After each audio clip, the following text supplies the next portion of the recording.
Hi guys, welcome to Richard Cabile YouTube channel. In today's video, I will teach you how to set performance mode on Realme 5 mobile phone. And okay guys, but before we start, kindly subscribe to my YouTube channel by pressing the subscribe button and the bell to notify you if I have new videos. Okay guys, let's start.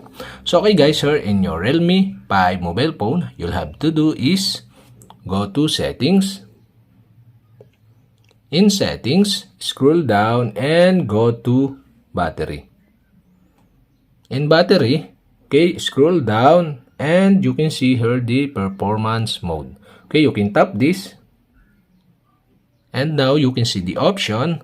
So you can set the performance mode into high performance mode, smart performance mode, or no performance improvement.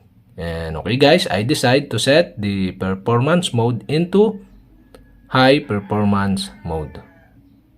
And the pop-up asks you, okay, now tap turn on. And that's it. Okay, we have successfully set the performance mode on Realme 5 mobile phone. And okay guys, that's it. And if you have a question, kindly comment below. And don't forget to hit the subscribe button and the bell to notify you if I have new videos. Okay guys, thank you for watching.